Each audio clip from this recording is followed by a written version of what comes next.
ಇವತ್ತು ನಮ್ಮ ತಂದೆಯವರಾದಂಥ ಜವರೇಗೌಡರು ಹುಟ್ಟುಹಬ್ಬವನ್ನು ನಮ್ಮ ಅಂದ್ರಳ್ಳಿ ಗ್ರಾಮದವರಾದಂಥ ಗೋಪಾಲಣ್ಣವರು ಹಾಗೂ ಯಶವಂತಪುರ ವಿಧಾನಸಭಾ ಕ್ಷೇತ್ರ ಮಹಿಳಾ ಅಧ್ಯಕ್ಷರಾದಂಥ ಸಾಕಮ್ಮನವರು ಮತ್ತು ನಮ್ಮ ಅರುಣ್ ಗೌಡರು ಮತ್ತು ಗಂಗರಾಜಣ್ಣವರು ಎಲ್ಲ ಈ ಸ್ಥಳೀಯ ಮುಖಂಡರುಗಳು ಸೇರಿಕೊಂಡು ಈ ಒಂದು ಜನಧನಿ ಆಶ್ರಮದಲ್ಲಿ ಅನಾಥಾಶ್ರಮದಲ್ಲಿ ನಮ್ಮ ತಂದೆಯವರು ಹುಟ್ಟುಹಬ್ಬವನ್ನು ಆಚರಿಸ್ತಾ ಇದ್ದಾರೆ. ಜನಸೇವಾ ಗೋಪಾಲಣ್ಣವರು ಈ ಆಶ್ರಮದ ಮಕ್ಕಳಿಗೆ ಕ್ರೀಡಾ ಸಮವಸ್ತ್ರವನ್ನು ಇವತ್ತು ಹಂಚಿ ಮತ್ತು ಇವತ್ತಿನ ದಿವಸದ ಊಟದ ವ್ಯವಸ್ಥೆ ಮಾಡಿ ಅವ್ರಿಗೆ ಸಿಹಿ ತಿನಿಸುಗಳನ್ನ ಹಂಚಿ ನಮ್ಮ ತಂದೆಯವ್ರ ಹುಟ್ಟುಹಬ್ಬವನ್ನು ಭಾಳ ಸಂಭ್ರಮದಿಂದ ಆಚರಿಸ್ತಾ ಇದ್ದಾರೆ. ಈ ಕಾರ್ಯಕ್ರಮದಲ್ಲಿ ಅವ್ರ ಜೊತೆ ಪಾಲ್ಗೊಳ್ಳೋಕ್ಕೆ ನನಗೂ ಅವಕಾಶ ಮಾಡಿಕೊಟ್ರು. ಭಾಳ ಖುಷಿ ಆಗ್ತಾಯಿದೆ ಗೋಪಾಲಣ್ಣವ್ರು ಮಾಡ್ತಾರೆ ಕೆಲಸಗಳಿಂದ.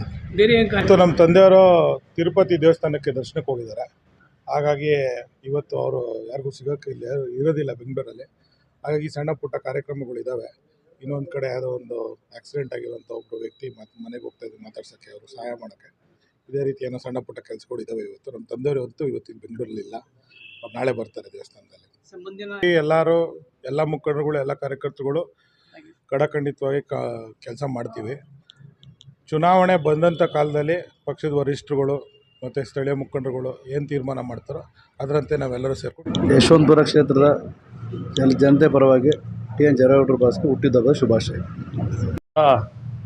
JDS ಅಧ್ಯಕ್ಷರು ಹಾಗೂ ವಿಧಾನ ಪರಿಷತ್ ಸದಸ್ಯರಾದ ಜವರೇಗೌಡರಿಗೆ ನಮ್ಮೆಲ್ಲ ಸ್ನೇಹಿತರು ಸೇರಿ ಗೋಪಾಲಣ್ಣವರು ಸೇರೋ ಅವ್ರ ಮಗರ ಸಮ್ಮುಖದಲ್ಲಿ ಆಶ್ರಮಕ್ಕೆ ಇವತ್ತು ಒಂದು ಕ್ರೀಡಾ ಮತ್ತು ವಸ್ತ್ರ ಮತ್ತು ಈ ದಿನ ಬೆಳಗಿನ ಉಪಹಾರ ವ್ಯವಸ್ಥೆ ಮಾಡಿದರೆ ಧನ್ಯವಾದಗಳು.